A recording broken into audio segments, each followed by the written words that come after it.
Video, I'd like to do a review of what I anticipate will be covered over the exam this fall. So this is review for exam 2. So first of all, let's look at some of the topics, and then after we go over the topics that may or may not be on the exam, I say may or may not be because I never make a guarantee of exactly what questions I'll put on the exam. That's part of the testing process. But these are the materials, these are the main points that we've covered since the previous test that will be fair game for questions, for exam questions. The first is special functions. We started out looking at step functions and their various applications, including how to represent windowed functions, etc., using a step function. The second being impulse functions and the sifting property, which is the property of the impulse function under integration, covered in multiple lectures and examples. The Laplace transform, so there won't be a huge number of questions on actually doing only the Laplace transform, but remember it is integrated throughout the material that we've covered. However, I wouldn't necessarily say that this semester the questions will be minimal because we have shifted the focus of the course a little bit to do more on Laplace than in previous semesters, as linear systems has also changed. So you do need to obviously know the definition of the Laplace transform, and you need to be able to find a transform through integration, which in some cases is the only option, especially if you've got an impulse function and you have to apply the sifting property because you don't have the option of looking, it's just not on a table. And then also how to use the tables and the properties of transforms, paying particularly attention to things like time shifting and how to make sure if you apply the time shift property, everything in the function has the same time shift. The inverse transform, so minimal questions here is maybe also not quite accurate because, as I said, this semester we are emphasizing the inverse transform and the transform a bit more than we did in previous semesters. So you will be expected to know how to use the tables to find an inverse transform, and you will be expected to know and understand how to apply partial fraction expansion techniques. Topics continued. What is meant by a rational function in the Laplace domain? How do you find poles and zeros? And given a certain type of pole and zero, what is the corresponding behavior in the time domain? The initial and final value theorem is another thing we touched on fairly lightly, but we did have that showed up in several of the lectures and videos and example problems. Equivalent impedances and sources in circuits in the Laplace domain. How to replace entire circuits with their Laplace equivalent. How to solve circuits using Laplace. How to find a transfer function. So that was your output over input. The one thing that's missing on this that's sort of implied is using Laplace to solve a differential equation. That's kind of a part of, replacing entire circuits with Laplace, but not quite the same. So using Laplace to solve a differential equation is another thing that we did in class. This last part, the meaning of an ideal filter, that is not covered on this exam this semester. So every semester my exams break in slightly different places. This semester we will not have anything on filters included in this particular exam. Okay, so this is just going through just to review you on some things. This is the definition of the Laplace transform. We can integrate to take the transform. More common to look it up in the tables. When taking the inverse transform, we never integrate because that's integration in the complex plane, and that's complicated. So in electrical engineering, we use the tables to inverse transform. Here's the definition of the step function and the unit step. The impulse function is defined as followed, where the definition of an impulse function is always done through the definition of the integral. The impulse function is equal to 0 whenever t is not equal to 0. Technically, at t equals 0, the impulse function is undefined, basically going to infinity. K is a coefficient that weights the impulse function. Since the impulse function is 0 everywhere but 0 and is infinity at 0, This weighting has no meaning unless it's under integration. So that's how we define what a weighted impulse is. More summary on Laplace. A functional transform is the Laplace transform of a special function. And in your textbook, and also provided in this review, and also provided on your exam, will be a copy of Table 12.1. Operational transforms describe transform properties. In fact, in most books, it's referred to as properties of transforms, summarized in Table 2, and also provided for you on the exam. So in linear lump parameter circuits, f of s has got to be a rational function of s. That means it's a polynomial in the numerator and a polynomial in the denominator, with the powers of s being 0 and higher. So you'll have a constant term and then higher order powers of s. So it's a polynomial. You never have a numerator polynomial that has any terms with s with negative exponents. So that's that's the way the transfer function appears. If you do have terms like 1 over s in your numerator, then you need to multiply numerator and denominator of the transfer function to get rid of that.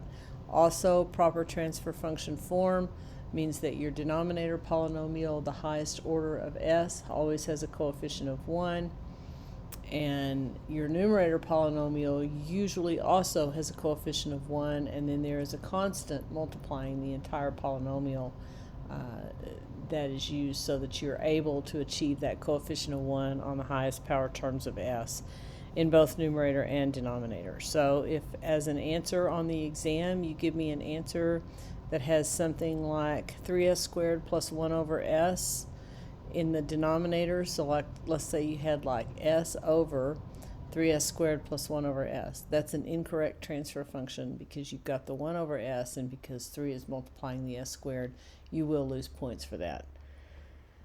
It's important to begin to understand how to express f of s, a function of s, in proper form. So if you've got a proper rational function, you can find the inverse transform, and this is why you want it to be proper, by using partial fraction expansion. If it's an improper rational function, the first thing you need to do is expand it first into a sum of polynomial and a proper rational function. So what does this mean? This means if you have, for example, like a higher order term in the numerator than you have in the denominator, you would first have to do long division. If you have multiple terms in f of s with different denominators, you'd first maybe have to find, if it's not already done as a partial fraction expansion, you'd have to do some algebra and get it expressed and be sure your numerator is lower order than your denominator. We discussed in class, but if your numerator is of higher order than the denominator, that's going to generate impulse functions, and let me say equal or higher order. So if your denominator highest order is squared and your numerator highest order is squared, you cannot do a partial fraction on that until you reduce it and do the long division and get an appropriate polynomial fraction. Anytime you have that, you're going to have, as part of your inverse transform, you're going to generate impulse functions and their derivatives. F of s can be expressed as the ratio of two-factored polynomials. The roots of the denominator are called the poles, and the roots of the numerator are called zeros. We did not do complex S-plane plots. That's a thing you do in controls. We did not do that this semester, so you can disregard that portion of that statement. Okay, here is a restatement of the initial and final value theorem. The final value theorem is here. The initial value theorem is not shown here.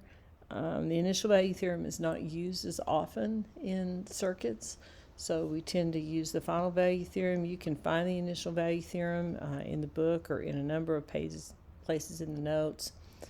The final value theorem is the one that I'm usually concerned with. I'm concerned with on an exam. This should be easy free points. Initial value theorem is also fair game, should also be easy free points. I sometimes throw that in there so that people can get some extra points. Not extra points like above 100, but extra points like it's usually a question thrown in there so that you can get easy points. Initial and final value theorem allow us to predict the initial and final values of f of t from an S-domain expression. This word predict is not one that I would use. It actually allows us to know. So, okay, the next thing we did after Laplace and Laplace polynomials and transforms and inverse transforms is we looked at how to apply the Laplace transform to circuits. In the application of Laplace in circuits, it is important when you have inductors to know that those transform into an inductor in parallel with a current source, and capacitors transform into a capacitive impedance, and sorry, I should have said inductive impedance. Capacitive impedance in series with a voltage source. The reason I like current for inductor and voltage for capacitor is that the source, direction, and polarity respectively are the same as the initial condition, voltage, polarity, and current. So it makes it just a little easier to remember how it sets up. And then if to solve the circuit, you actually need the inductor in parallel or the voltage, or the inductor in series or the voltage in parallel. You can always achieve that with the source transformation. So going from time domain to frequency domain, just a reminder that your variables I and V go to capital I and capital V, R goes to R, L goes to SL, plus a potential in parallel with a current source being the initial condition over S. C goes to 1 over SC in series with the voltage source, with the initial condition V naught over S. So that's the replacement that we do in a circuit. And these I will not provide on the exam. So these you'll need to either know, or if there is a portion of the exam that is open book, you'll need to know how to find that on your own. So this is an example on step functions used to write expression for different functions. The first thing that I want to show is how you write a step function that would illustrate this function shown here in figure 12.3. So the first thing you have to do is come up with an equation for that line, which is given here. Once you have the equation for the line, you then window it with a step function that turns on at -5 and off at 0. Then you have an equation for the next line, which is this one, and you window that between 0 and 5. So this is how you'd write that expression. May or may not want to simplify that. If you'll look at the expression here, the nice thing about this is that it's written in such a way that everybody has the same time shift, which makes it easy to use the time shift property if you eventually wanted to transform this to the Laplace domain. So we can also look at the effects of integration on impulse functions. So this is a review of applying the sifting theorem. And so here is one example problem. Got a couple of impulse functions here. I would break this integral into two parts, one containing del of t, one containing del of t minus 1. And then for the first integral, the thing you want to check is is the del of t in between the limits. The limits run from -1 to 3. Del of t is at 0, so the answer is yes. So now I plug in 0 everywhere there's a t. Over here, t is at 1. It also falls within the limits. So for the second integral, I plug in 1 everywhere there's a t. That's the sifting theorem. Second example is in part B, and just very similar approach. Basically break it into 3 parts, different parts for each one. Now what I want you to notice is the limits run from -2 to 2. This first one is where t is 0, and so we're just plugging in 0 for t, we get 0. The second one, 1.5, does fall in between -2 and 2, so we plug in 1.5 for t. And then the third one, 3, falls outside of this range, and the theorem tells us that if the impulse function does not fall within this range, that basically that integral is equal to 0. So this is that second one. So these would be examples of integration of impulse functions applying the sifting theorem. So here are some Laplace transform examples. The thing about these Laplace transform examples is they illustrate the importance when you have a function. They illustrate the importance, especially in part B here, of being sure that our time shift is the same in each term. So we basically took this function, did some algebra, and rewrote it in such a way that we have these terms here where the time shift is the same, doing this in preparation of being able to take a Laplace transform. Now I do want to say as an aside, if you look at these first two terms here, this one and this one, if we were to take the Laplace transform of this function, these two would have a transform of 0 because they fall at negative time, and so they're not defined as a transformable function. They basically would be multiplied by 0. These two, the last two, would be transformable, and we would apply the time shift property, and then we would transform on the t u of t. So here's the result.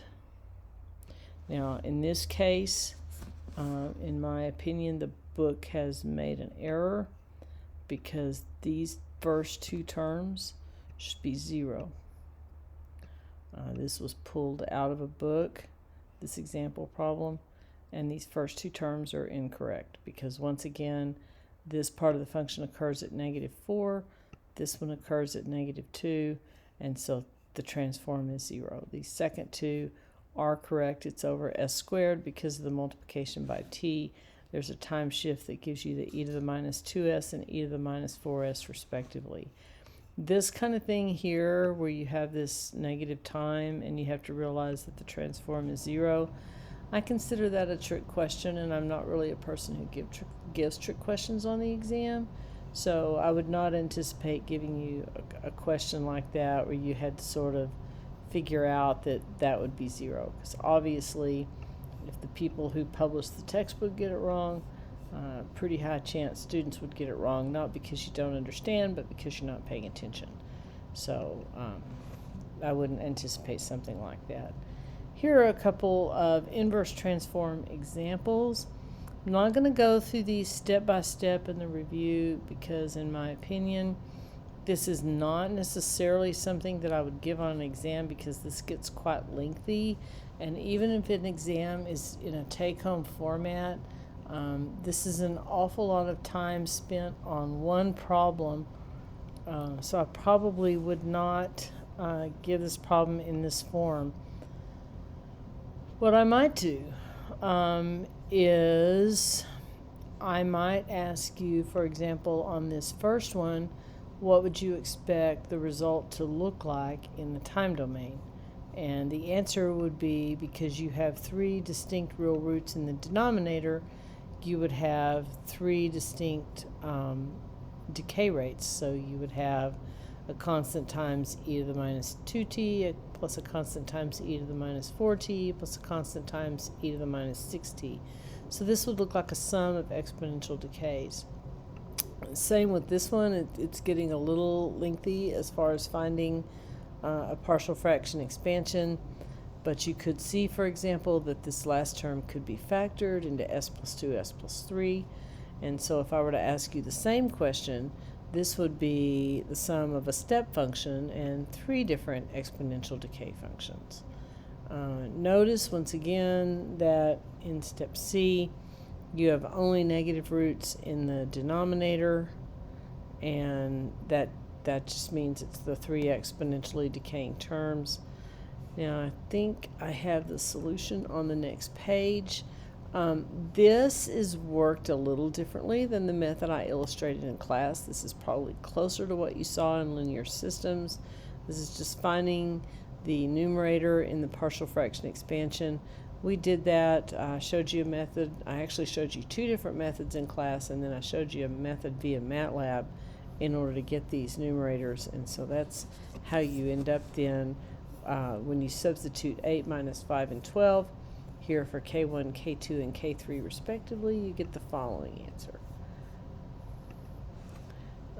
Likewise, here's a solution to the other problem. So if you want to practice that, I could see a simple partial fraction expansion problem on the exam. These are getting a little bit lengthy unless you had use of MATLAB or Wolfram Alpha. So just depending on the format. Okay, let me go back really quickly because I do want to point one thing out. If we look at problem C here, let's suppose I do that and I have that whole numerator multiplied by e to the minus 2s. Okay, and this is kind of a common question that I ask on exam with what obviously would probably be a simpler problem. So what you would have to do here is you would pull the e to the minus 2s out and do the partial fraction on what's in the square brackets. And then when you get ready to do the inverse transform, you just realize that the e to the minus 2s is going to represent a time shift of 2. Okay, so that's that. Here, know the general types of response on something like what's given below. And so we talked about this at length during one of our sessions in class. I've just repeated a similar set of example problems, and here are some of the statements about what those solutions would look like. In the time domain, I have given this kind of problem as matching. I've given it as fill in the blank. I've given it as true false.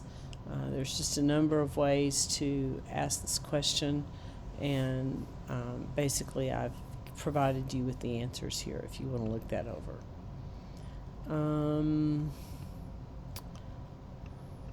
Oh, and what I have here is just for further practice. So this is just after this one page. So I'm asking you what the response looks like, and then I've provided you with further practice of if you want to actually take the inverse transform, what that inverse transform looks like. So this is just some additional solutions provided if you wanted extra practice on that, but probably not really indicative that you would have a Laplace transform like that on an exam. Okay, the next sort of thing that you look at is in the Laplace domain, we typically have functions that are polynomials in the numerator and the denominator. This is pretty common representation of any linear system, not just circuits, but mechanical vibrations, etc. Anything that can be represented by a linear differential equation. So the general form of the function in the Laplace domain is where you have some numerator polynomial divided by a denominator polynomial.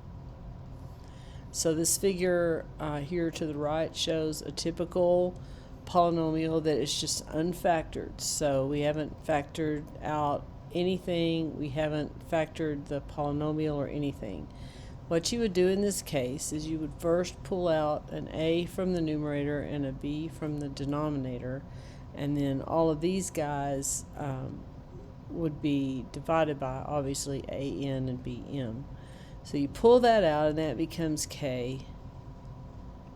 And then the remaining polynomial, the highest coefficient in the numerator and the highest polynomial in the numerator and denominators respectively, will have coefficients of 1. And you're then able to factor the numerator and factor the denominator. So you find the roots. And then basically your roots are what characterizes the response of the system. So here are some examples of transfer functions. It just represents, in a transfer function, you're representing what you call the output to input of a linear system. So we talked a little bit about transfer functions of circuits, where we looked at some simple RC and RL circuits, and we had an input voltage and an output voltage measure at two terminals. So it was two terminal pairs, input terminals and output terminals. And then from that, you find the transfer function. So these aren't necessarily tied to any specific circuit.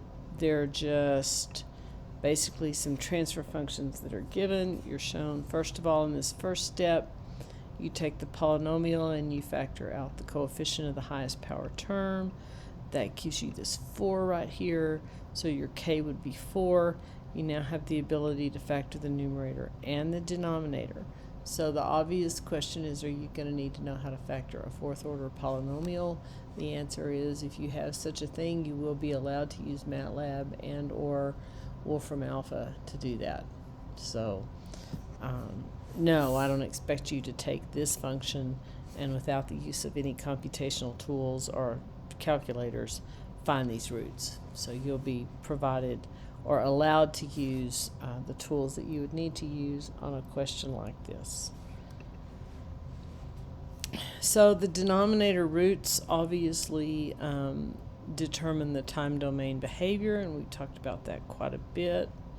And we've talked about how it can be exponential decay, it can be oscillation, or it can be decayed oscillation. We can have poles and zeros that are complex, and so what these next slides indicate is there is a nice little table in your book. So one option when you're going through and doing partial fraction expansion, and in my opinion it is the easier option, is to keep your denominator that won't factor into real roots as a quadratic. And then in the partial fraction expansion, in the numerator, write that as like an AS plus B. Then if you solve for those using normal partial fraction methods, after you're done, you can complete the square on that one term. After you've done, you've completed the square, you can use the table for the damped exponential and get a damped sine, damped cosine. The other option is if you factor that into complex conjugate pair roots, and we'll just look at the one that's just a simple quadratic, then you generate a cosine function that is phase shifted and has a different magnitude. So they are equivalent. One is just an application of the double angle formula to get a sine and a cosine in no phase. The other is a phase shifted cosine. And as you learned in Circuits 1, you can apply phasors to go from one to the other. So this table will be provided for you on the exam. You may or may not use it, so don't let it confuse you that it's there, but it does kind of complete the information. Okay, initial and final value theorems allow us to determine initial and final values of a function while working in the S domain, and so that's pretty handy. It's often applied more in controls. Typically in controls, you're interested in the final value of a system after you've applied some sort of input to it, because you want to know how close do you get to your desired final value. That's kind of part of a controls thing. So here's the initial value theorem, here's the final value theorem. I may have an example here. So here's a function, actually two different functions. You're asked to find initial and final value. So you find the initial value by multiplying by s, f of s. So here's f of s, here's s, f of s. And so you can see that if you let s go to infinity, this function goes to 0. Or if you let s go to 0, where you're looking at final value, this function goes to 0. If you let s go to infinity, where you're looking at initial value, the function goes to 6. You can use L'Hopital, or you can find the highest order value of s in the fraction and divide everything by s squared. Let s then go to infinity. So for example, if here I divided numerator and denominator by s squared, I'd get a 6 in the numerator. After this is multiplied out, I'd get a 1 in the denominator. Everything else will have terms of 1 over s or 1 over s squared, meaning that as s goes to infinity, everything, both numerator and denominator, is equal to 0 except 2 terms, and so I'd get 6. So I'll let you work through that if you would like to, taking those limits. So just a hint on what I just said, when you evaluate a function at infinity, If you divide both the numerator and the denominator by the highest power of s, this puts all the s powers in the denominator. So when s goes to infinity, the terms go to 0 or to a constant. It's just a little easier to see what happens that way. Okay, so here's just another example. Most of the time, the initial and final value theorem, unless you have a pole at 0, so unless you have like an s in the denominator, most of the time the initial and final value theorem will, it's surprisingly how often they're both 0. If you get a final or initial value that is infinity, the chances are either you've made an error or the system doesn't represent an actual real circuit, because we don't really have in circuits, the physics doesn't really allow us to go to infinity. Okay, here's another example. You can see in this original function we had an s in the denominator. So when we take f of s, that cancels out this s, meaning we've got the following. So we can find when we let s go to 0, we end up with 60. When we let s go to infinity, we end up with 0. And notice where you take the limit indirectly affects sort of the, when you take the limit, s going to 0, because time and s are inverse properties, so when s goes to 0, t is going to infinity. Okay, so this reviews the earlier stuff that we did. For the circuits, let's talk a little bit about what you would need to know on the circuits. So I expect you to be able to take a circuit that has initial conditions in the time domain and figure out what the initial conditions are, and then based on that, make a substitution in the s domain in the circuit.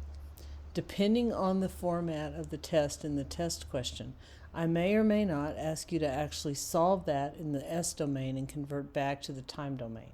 Some of those problems get pretty lengthy, and so unless there is a take-home untimed portion of the test that allows you to have time to do that, that doesn't necessarily make sense. So on a shorter question, what I might ask is to just sketch the circuit in the Laplace domain. So that would involve calculating initial conditions on the L's and C's, which we do before any switches move in the time domain, and that gives us what we need to substitute in those equivalent figures. Knowing how to substitute in for the capacitor and the voltage source and the current source and the inductor, making that substitution correctly, and redrawing the circuit in the Laplace domain. Remember, Laplace and time domain never mix. So as presented early on in this review, circuits and doing circuits in the Laplace domain are fair game. The one thing that was not really emphasized in these review slides was the RLC. So the best way to review for the exam with the RLC is to do the little short homework assignment that's going to be graded. Basically, RLC circuits come in two types, series and parallel. What we covered in class was series. Depending on the values of R, L, and C, the circuit can give you a critically damped, an overdamped, or an underdamped response. The underdamped part will be the one that rings and oscillates. The overdamped will not ring. It'll be slower, and the critically damped won't ring, but it will almost ring. It'll be closer. It'll be like in between. The critically damped, as you know, maximizes the power transfer or the energy transfer as far as amplitude of the pulse and duration being short, amplitude being taller without ringing. So it's the best possible single positive pulse result you can have if you want to get that energy transferred from some kind of storage like capacitive storage to a load. Okay, so those are the topics that we covered. I suggest reviewing the RLC lecture if you want additional review on RLC, and I suggest reviewing the transfer function lecture from Monday's class if you want additional review on transfer functions. What we would do on transfer functions would be very basic. What you need to do on RLC is understand when something is overdamped, underdamped, or critically damped. Whether or not you will be provided equations depends on the format of the exam and the way the question is asked. So at this point, I would say that you probably should, for a series RLC circuit, become familiar with the equation that expresses the current in an RLC circuit due to a capacitor with an initial charge. So exactly the problem that we solved in class. And then when we looked at the underdamped, overdamped, and critically damped response. So for example, I might give you a question that gives you a value of inductor and a value of capacitor, and I may say you have a circuit with a resistor, inductor, and capacitor all in series. What value of R would make the circuit critically damped? Or does R of 10 ohms make the circuit critically damped, underdamped, or overdamped? So those kinds of questions lend themselves very well to multiple choice or to having to do some calculations and actually come up with an answer. Those would be fairly straightforward and easy questions. Transfer functions, I anticipate, would also be very basic. I don't anticipate that you would have to do a whole lot of series parallel combining. That's more of a project or homework type question, not really an exam question. So I anticipate any transfer function questions to be very basic and simple. So to summarize, where are we here? So let's kind of come all the way back.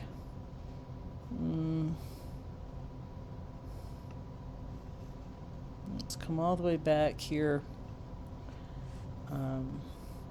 So how to find a transfer function, how to solve circuits using Laplace, how to replace entire circuits with their Laplace equivalent, how to find an equivalent impedance, how to find equivalent sources, how to combine impedances in the S domain. That's part of what equivalent impedance means. How to apply the initial and final value theorem, rational functions in the Laplace domain. In other words, what does pole mean and what does zero mean? How to find an inverse transform, how to find a transform, and how to apply the special functions. So that is a review of everything that we have covered that is relevant for Exam 2 since Exam 1. So that's what is fair game on your exam on Friday.